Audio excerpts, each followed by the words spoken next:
Hi friends, ನಿಮ್ಮೆಲ್ಲರಿಗೂ ಕೂಡ ನಿಮ್ಮದೇ ಆಗಿರ್ತಕ್ಕಂಥ ಯೂಟ್ಯೂಬ್ ಚಾನಲ್ ಸ್ಟಡಿ ವಿತ್ ಪರಶುರಾಮ್ಗೆ ಸ್ವಾಗತ ಅಂತ ಹೇಳ್ತಾ 9ನೇ ತರಗತಿ ವಾರ್ಷಿಕ ಅಂದರೆ SA2 ಪರೀಕ್ಷೆಯಲ್ಲಿ ದೈಹಿಕ ಶಿಕ್ಷಣದ ಪರೀಕ್ಷಾ ಪ್ರಶ್ನೆ ಪತ್ರಿಕೆಯನ್ನು ಕೀ ಉತ್ತರದೊಂದಿಗೆ ನೋಡೋಣ.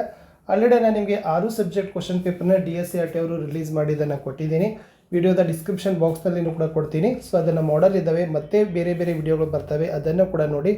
ಇದು ಮಾಡೆಲ್ ಆಗಿ ತಗೊಳ್ರಿ, ಇದು ಕೂಡ ನಿಮಗೆ ಬಂದರೂ ಕೂಡ ಬರ್ಬೋದು ಅಂತ ಹೇಳ್ತಾ ಲೈಕ್, ಶೇರ್ ಮತ್ತು ಸಬ್ಸ್ಕ್ರೈಬ್ ಮಾಡೋದನ್ನು ಮಾತ್ರ ಮರೆಯದಿರಿ. ಬನ್ನಿ ಶುರು ಮಾಡೋಣ ಈ ಒಂದು ಪ್ರಶ್ನೆ ಪತ್ರಿಕೆ. ಫಸ್ಟ್ ಬಹು ಆಯ್ಕೆ ಪ್ರಶ್ನೆಗಳಲ್ಲಿ ಕೊಟ್ಟಿದ್ದರು KP ಸಿಂಗ್ದೇವ್ ಸಮಿತಿಯ ಶಿಫಾರಸುಗಳನ್ನು ಕರ್ನಾಟಕದಲ್ಲಿ ಅನುಷ್ಠಾನಕ್ಕೆ ತರಲು ಡ್ಯಾಶ್ರವರ ನೇತೃತ್ವದಲ್ಲಿ ಸಮಿತಿಯನ್ನು ನೇಮಿಸಿದರು ಅಂತ ಕೇಳಿದರೆ Shri BT Pemayya is the right answer. Second one, ಅಂಕಣದಲ್ಲಿ ಆಡುವಾಗ ಕೈಗಳನ್ನು ಚಾಚಿ ಚೆಂಡನ್ನು ಆಡಲು ಡ್ಯಾಶ್ ಅವಶ್ಯಕ ಅಂತ ಕೇಳಿದ್ದಾರೆ. So the right answer is ಮೈಮನಿತಾ. ಪ್ರಶ್ನೆ 3, ಸಾಮಾನ್ಯವಾಗಿ ಡ್ಯಾಶ್ ನಿಲುವು ಬಾಸ್ಕೆಟ್ಬಾಲ್ ಆಟಗಾರರಿಗೆ ಅವಶ್ಯಕವಾಗಿರ್ತದೆ ಅಂತ ಕೇಳಿದ್ದಾರೆ. ಎತ್ತರ ಇರಲೇಬೇಕು. ಇನ್ನು ಜಾವಲಿನ್ ಓಟದ ಮಾರ್ಗ ಎಷ್ಟು ಮೀಟರ್ ಅಗಲವಿರ್ತದೆ ಅಂತ ಕೇಳಿದರು. So 4 metre. ಸುಣ್ಣದಲ್ಲಿ ಯಾವ ಅಂಶ ಇರ್ತದೆ? ಸೊ ಗೊತ್ತಿದೆ ನಿಮಗೆ, ಕ್ಯಾಲ್ಸಿಯಂ. ಇನ್ನು ರಾಷ್ಟ್ರಧ್ವಜವನ್ನು ಅಂಗೀಕರಿಸಿದ ವರ್ಷ ಕೇಳಿದ್ದಾರೆ. So 1947 July 22 is the right answer. ಇನ್ನು ಕೆಳಗಿನ ಯಾವ ಸಂಬಂಧ ಸರಿಯಾಗಿ ಹೊಂದಾಣಿಕೆ ಆಗಿಲ್ಲ ಅಂತ ಕೇಳಿದರು. ಸ್ಕೂಪ್ ಜೊತೆಗೆ ವಾಲಿಬಾಲ್ ಹೊಂದಾಣಿಕೆ ಆಗಿಲ್ಲ. ಸೊ ಬಾಕಿ ಎಲ್ಲ ಏನಿದಾವಪ್ಪ ಅಂದರೆ ಕರೆಕ್ಟ್ ಇದ್ದಾವೆ, ಬಟ್ ಇದು ಮಾತ್ರ ತಪ್ಪಿದೆ. ಇನ್ನು ಕೆಳಗಿನವಾಗ ಹೇಳಿಕೆಗಳಿಗೆ ಸಹ ಸಂಬಂಧವನ್ನು ಕಲ್ಪಿಸಿ ಅಂತ ಕೇಳಿದರು. ಸೊ ಬ್ಯಾಡ್ಮಿಂಟನ್ ಜೊತೆಗೆ ಸಹ ಸಂಬಂಧವನ್ನು ನಾವು ಏನು ಮಾಡ್ಬೋದು, ಸ್ಮ್ಯಾಶಿಂಗ್ ಮಾಡೋದನ್ನು ಅನ್ನೋದನ್ನು ನಾವು ಏನು ಮಾಡ್ತೀವಪ್ಪ ಅಂದ್ರೆ ಅಲ್ಲಿರ್ತಕ್ಕಂಥ ಒಂದು ಕೌಶಲ. ಇನ್ನು ಹೊಂದಿಸಿ ಬರೆದಿದ್ದೀವಿ. ದೈಹಿಕ ಶಿಕ್ಷಣ ಪಠ್ಯಪುಸ್ತಕ ಸಮಿತಿ ಬಂದುಬಿಟ್ಟು ಅದು ಡಾಕ್ಟರ್ ಆನಂದ ನಾಡಗೇರ. ಇನ್ನು ಯೋಗ ಸೂತ್ರ ಪತಂಜಲಿ ಮುನಿ. ಜಾವೆಲಿನ್ ಕಾಶಿನಾಥ್ ನಾಯಕ್. ಪ್ರಥಮೋಚ್ಚಾರ ಪ್ರಾಣಾಪಾಯದಿಂದ ಪಾರು ಮಾಡೋದು. ರಾಷ್ಟ್ರೀಯ ಹಬ್ಬಗಳು ರಾಷ್ಟ್ರೀಯ ಭಾವೈಕ್ಯತೆ ಅನ್ನೋದನ್ನು ಬರಿಬೇಕಿತ್ತು. 1 ಮಾರ್ಕರ್ ಕ್ವಶನ್. ವಿಶ್ವಕಪ್ ವಾಲಿಬಾಲ್ ಪಂದ್ಯಾವಳಿ ಎಷ್ಟು ವರ್ಷಗಳಿಗೊಮ್ಮೆ ನಡೀತದೆ ಅಂತ ಕೇಳಿದರು. 4. ಸುಲ್ತಾನ್ ಅಜ್ಲಾನ್ ಶಾ ಕಪ್ ಪಂದ್ಯಾವಳಿ ಎಷ್ಟು ವರ್ಷಗಳಿಗೊಮ್ಮೆ ನಡೀತದೆ? ಪ್ರತಿ ವರ್ಷ. ಶಾರ್ಟ್ ಸರ್ವಿಸ್ ಅಂದರೆ ಏನು? ನೆಟ್ನ ನೇರದಲ್ಲಿ ಅಂಕಣದ ಮುಂದಿನ ಅಥವಾ ಮಧ್ಯಭಾಗಕ್ಕೆ ಸರ್ವಿಸ್ ಮಾಡೋದೇ ಶಾರ್ಟ್ ಸರ್ವಿಸ್. ಕಪಾಲ ಭಾತಿ ಅಂದರೆ ಏನು ಅಂತ ಕೇಳಿದರು. ಕಪಾಲ ಅಂದರೆ ಮಸ್ತಕ, ಭಾತಿ ಅಂದರೆ ಹೊಳೆಯುವುದು. ವಾಯುವಿಹಾರ ಅಂದರೆ ಏನು? ಸಾಮಾನ್ಯವಾಗಿ ಸೂರ್ಯೋದಯ ಅಥವಾ ಸೂರ್ಯಾಸ್ತದ ಸಮಯದಲ್ಲಿ ನಿಸರ್ಗದ ಮಡಿಲಿನಲ್ಲಿ ನಡೆದಾಡುವುದೇ ವಾಯುವಿನ ವಿಹಾರ. ಯಾವುದಾದರೂ ಒಬ್ಬ ರಾಷ್ಟ್ರೀಯ ತ್ರಿವಿಧ ಜಿಗಿತದ ಆಟಗಾರರ ಹೆಸರನ್ನು ಬರೀರಿ. ಮಯೂಕ್ ಜಾನಿ ಮತ್ತು ಸುರೇಶ್ ಬಾಬು. ಇನ್ನು ವ್ಯಾಯಾಮ ಶಾಲೆಯಿಂದ ಯಾವುದೆಲ್ಲ ಪ್ರಯೋಜನ ಆಗ್ತದೆ ಅಂತ ಕೇಳಿದರು. ಉತ್ತಮ ನಿಲುವನ್ನು ಹೊಂದಬಹುದು, ದೈಹಿಕ ದಾಢ್ರತೆಯನ್ನು ಬೆಳೆಸ್ಬೋದು, ದುಶ್ಚಟಗಳಿಂದ ದೂರವನ್ನು ಇರ್ಬೋದು. ಇನ್ನು ರಾಷ್ಟ್ರೀಯ ಭಾವೈಕ್ಯತೆ ಬೆಳೆಸುವ ಯಾವುದಾದರೂ ಒಂದು ಕಾರ್ಯಕ್ರಮ ಅಂತ ಕೇಳಿದ್ದಾರೆ. ಸೊ ಫಸ್ಟ್ ಒಂದು, ಶಾಲೆಯಲ್ಲಿ ರಾಷ್ಟ್ರೀಯ ಹಬ್ಬಗಳನ್ನು ಆಚರಣೆ ಮಾಡಬೇಕು. ರಾಷ್ಟ್ರಾಭಿಮಾನವನ್ನು ಮೂಡಿಸ್ತಕ್ಕಂಥ ವಿಶಿಷ್ಟ ಸಮಾರಂಭವನ್ನು ಮಾಡಬೇಕು.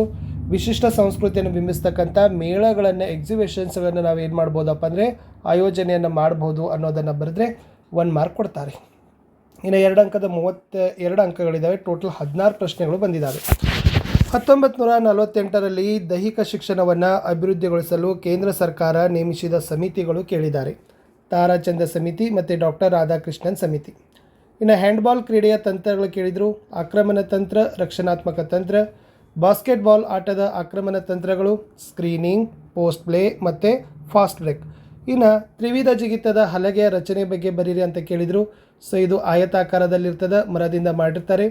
ಹಲಗೆಯ ಮೇಲೆ ಬಿಳಿ ಬಣ್ಣವನ್ನು ಹಚ್ಚಿರ್ತಾರೆ. ಇದರ ಉದ್ದ 1.22 ಮೀಟರ್, ಅಗಲ 20 ಸೆಂಟಿಮೀಟರ್, ದಪ್ಪ 10 ಸೆಂಟಿಮೀಟರ್. ಇನ್ನು ಬಾಸ್ಕೆಟ್ಬಾಲ್ ಆಟದಲ್ಲಿರುವ 2 ಪ್ರಮುಖ ಪ್ರಶಸ್ತಿಗಳು ಕೇಳಿದರು. ಅರ್ಜುನ ಪ್ರಶಸ್ತಿ, ರಾಜೀವ್ ಗಾಂಧಿ ಖೇಲ್ ರತ್ನ ಪ್ರಶಸ್ತಿ ಮತ್ತು ಏಕಲವ್ಯ ಪ್ರಶಸ್ತಿ. ಇನ್ನು ನೀರಜ್ ಚೋಪ್ರಾ ಯಾವ ರಾಜ್ಯದವರು ಮತ್ತು ಯಾವ ಕ್ರೀಡೆಯಲ್ಲಿ ಪ್ರಸಿದ್ಧಿ ಪಡೆದಿದ್ದಾರೆ ಅಂತ ಕೇಳಿದ್ದಾರೆ. ಅವರು ಹರಿಯಾಣ ರಾಜ್ಯದವರು. ಅವರು ಜಾವಲಿನ್ ಆಟದಲ್ಲಿ ಪ್ರಸಿದ್ಧರಾಗಿದ್ದಾರೆ ಅನ್ನೋದನ್ನು ಬರಿಬೇಕು. ಇನ್ನು ಯೋಗದ ಪಥಗಳು ಕೇಳಿದ್ದಾರೆ. ಜ್ಞಾನಯೋಗ, ಭಕ್ತಿ ಯೋಗ, ಕರ್ಮಯೋಗ, ರಾಜಯೋಗ.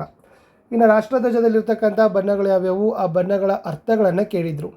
ಕೇಸರಿ ಬಣ್ಣ ಧೈರ್ಯ, ಭಕ್ತಿ ಮತ್ತು ತ್ಯಾಗದ ಸಂಕೇತ. ಬಿಳಿ ಬಣ್ಣ ಸತ್ಯ ಮತ್ತು ಶಾಂತಿಯ ಸಂಕೇತ. ಹಸಿರು ಬಣ್ಣ ಸಮೃದ್ಧಿಯ ಸಂಕೇತ ಅನ್ನೋದನ್ನು ಬರಿಬೇಕು. ಇನ್ನು KP ಸಿಂಗ್ದೇವ್ ಸಮಿತಿಯ ಸಲಹೆಗಳನ್ನು ಕೇಳಿದ್ದಾರೆ. ಸೊ ಅವ್ರು ಏನು ಹೇಳಿದ್ದಾರೆ ಅಂದರೆ, ವಾರ್ಷಿಕ ದೈಹಿಕ ದಾಢ್ರತಾ ಪರೀಕ್ಷೆಯನ್ನು ಎಲ್ಲ ಶಿಕ್ಷಕರು ಮತ್ತು ವಿದ್ಯಾರ್ಥಿಗಳಿಗೆ ಮಾಡಬೇಕು. ಶಾಲೆಯಲ್ಲಿ ಪ್ರತಿದಿನ 40 ನಿಮಿಷಗಳ ಒಂದು ದೈಹಿಕ ಶಿಕ್ಷಣ ಮತ್ತು ಕ್ರೀಡೆಗಾಗಿ ಮೀಸಲಿಡಬೇಕು. ಶಾಲಾ ಶಿಕ್ಷಣದಲ್ಲಿ ದೈಹಿಕ ಶಿಕ್ಷಣವನ್ನು ಅವಿಭಾಜ್ಯ ಅಂಗವಾಗಿ ಸೇರ್ಪಡಿಸಬೇಕು. ಸ್ಪರ್ಧಾತ್ಮಕ ಪರೀಕ್ಷೆಗಳಲ್ಲಿ ಭಾಗವಹಿಸ್ತಕ್ಕಂಥ ಮಕ್ಕಳಿಗೆ ಪರ್ಯಾಯವಾಗಿರ್ತಕ್ಕಂಥ ಪರೀಕ್ಷೆಯನ್ನು ಮಾಡಬೇಕು. ಇನ್ನು ಉನ್ನತ ಶಿಕ್ಷಣ ಮತ್ತು ಉದ್ಯೋಗಗಳಲ್ಲಿ ಅವಕಾಶವನ್ನು ಕೊಡಬೇಕು ಅನ್ನೋದನ್ನು ನೀವೇನು ಮಾಡಬೇಕಾಗಿತ್ತಪ್ಪ ಅಂದರೆ ಬರೆದ್ರೆ ನಿಮಗೆ ಅಂಕಗಳನ್ನು ಆರಾಮಾಗಿ ಕೊಡ್ತಾರೆ. ಇನ್ನು ವಾಲಿಬಾಲ್ ಆಟಗಾರರ ಅವಶ್ಯಕ ಗುಣಗಳು ಅಂತ ಕೇಳಿದರು. ಎತ್ತರದ ನಿಲುವಿರಬೇಕು, ವೇಗ ಇರಬೇಕು, ಚಪಲತೆ ಇರಬೇಕು, ಕಷ್ಟ ಸಹಿಷ್ಣುತೆ ಇರಬೇಕು, ಕಣ್ಣು ಮತ್ತು ಕೈಗಳ ಸಂಯೋಜನೆ ಇರಬೇಕು, ನಿಖರತೆ ಅತಿ ಅವಶ್ಯ.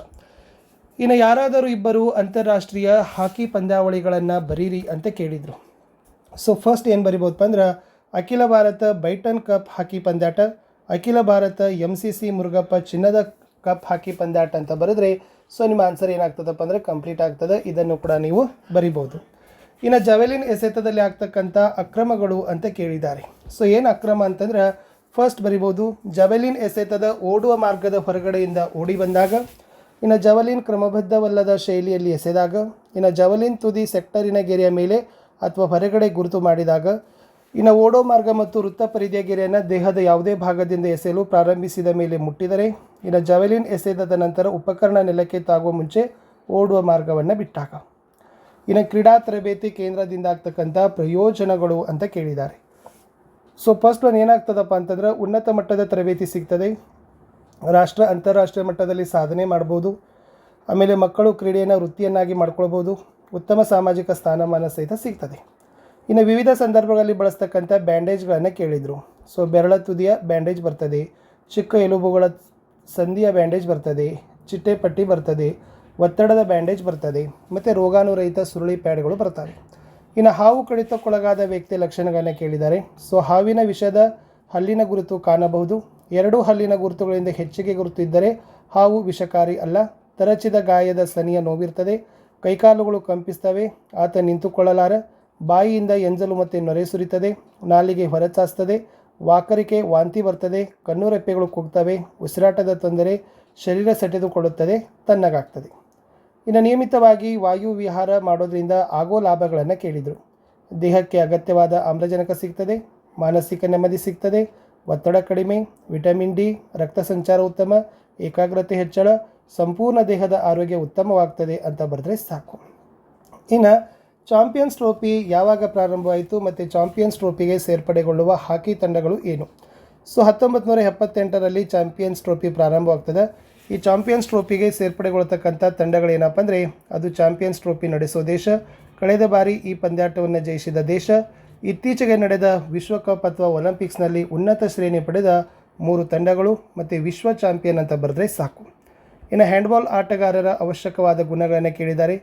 ವಿಶೇಷವಾಗಿ ಆತ ಆಕ್ರಮಣ ಮತ್ತು ರಕ್ಷಣೆಗಾಗಿ ಅಂಕಣದುದ್ದಕ್ಕೂ ಓಡಾಡಬೇಕು, ಉತ್ತಮ ಚಲನೆ ಇರಬೇಕು, ಚೆಂಡನ್ನು ಸಮರ್ಪಕವಾಗಿ ನಿಯಂತ್ರಣದಲ್ಲಿ ಇಟ್ಟುಕೊಳ್ಳಬೇಕು, ಚೆಂಡು ಪಾಸ್ ಮಾಡಲು ಮತ್ತು ಗೋಲುಗಳನ್ನು ಗಳಿಸಲಿಕ್ಕೆ ನಿಖರತೆ ಬೇಕು, ವೇಗ ಬೇಕು, ಮೈಮನಿತ ಬೇಕು. ಹೆಚ್ಚಿನ ಸ್ಫೋಟಕದ ಅವಶ್ಯಕತೆ ಏನಾಗಿರ್ತದಪ್ಪ ಅಂತಂದರೆ ಹ್ಯಾಂಡ್ಬಾಲ್ ಆಟಗಾರರಲ್ಲಿ ಬೇಕೇ ಬೇಕು. ಇನ್ನು ಬ್ಯಾಡ್ಮಿಂಟನ್ ಆಟದ ತಂತ್ರಗಳು ಕೇಳಿದ್ರು. ಶಾರ್ಟ್ ಸರ್ವಿಸ್ ಮತ್ತು ಲಾಂಗ್ ಸರ್ವಿಸ್ ಬರೀಬೇಕು, ಹೈ ಸರ್ವಿಸ್ ಮತ್ತು floating service, dropping, receiving, smashing, backhand receiving ಅಂತ ಬರೆದ್ರೆ ಸಾಕು. ಪ್ರತಿದಿನ ಯೋಗ ಮಾಡೋದ್ರಿಂದ ಏನೆಲ್ಲ ಲಾಭ ಆಗ್ತದೆ ಅಂತ ಕೇಳಿದ್ದಾರೆ. ಮನಸ್ಸು ಪ್ರಶಾಂತ, ಏಕಾಗ್ರತೆ ಹೆಚ್ಚಳ, ದೇಹವನ್ನು ಪೂರ್ಣ ಆರೋಗ್ಯ ಮಾಡ್ಬೋದು, ಮಾನಸಿಕ ದೃಢತೆ ಮತ್ತು ಸಂಕಲ್ಪ ಶಕ್ತಿ ವೃದ್ಧಿ, ಮೆದುಳಿನ ಕಾರ್ಯಕ್ಷಮತೆ ಹೆಚ್ಚಳ, ಮಾಂಸಖಂಡಗಳು ಬಲಗೊಳ್ತವೆ, ಪ್ರಾಣಾಯಾಮದಿಂದ ನಾಡಿಗಳು ಶುದ್ಧಿಗೊಳ್ತವೆ. ಇನ್ನು ಶಾಲಾ ಆವರಣದಲ್ಲಿ ಸಾಮಾಜಿಕ ಆರೋಗ್ಯದ ಚಟುವಟಿಕೆಗಳನ್ನು ಹೇಗೆ ಕೈಗೊಳ್ತೀರಿ ಅಂತ ಕೇಳಿದರು. ಮುಖ್ಯವಾಗಿ ಖಂಡಗಳಲ್ಲಿ ಉಗುಳೋದು, ಸೀನೋದು, ಬಹಿರ್ದೆಸೆಗೆ ಹೋಗೋದನ್ನು ನಿಲ್ಲಿಸಲೇಬೇಕು. ಇನ್ನು ಸಾರ್ವಜನಿಕ ಮೂತ್ರಾಲಯ ಮತ್ತು ಶೌಚಾಲಯಗಳಲ್ಲಿ ಸ್ವಚ್ಛತೆಯನ್ನು ಕಾಪಾಡಬೇಕು. ಉದ್ಯಮಿಗಳಿಂದ ಅಥವಾ ವಾಹನಗಳಿಂದ ನೀರು, ಶಬ್ದ, ಹವೆ ಮಲಿನವಾಗದಂತೆ ನೋಡಬೇಕು. ಉಪಯೋಗಕ್ಕೆ ಬಾರದ ಹೊಲಸು ಪದಾರ್ಥಗಳನ್ನು ಕಂಡಲ್ಲಿ ಎಸೆಯಲೇಬಾರದು. 4 ಮಾರ್ಕರ್ ಕ್ವಶನ್. ತ್ರಿವಿಧ ಜಿಗಿತದ ಮೂಲ ನಿಯಮ ಮತ್ತು ಅಕ್ರಮಗಳನ್ನು ಕೇಳಿತು. ಮೂಲ ನಿಯಮ ನೋಡ್ಕೊಡ್ರಿ, ಇದು ಅಕ್ರಮ ಬರ್ತದೆ. ಇನ್ನು ಪ್ರಾಣಾಯಾಮದ ಪ್ರಕಾರಗಳನ್ನು ಕೇಳಿದರು.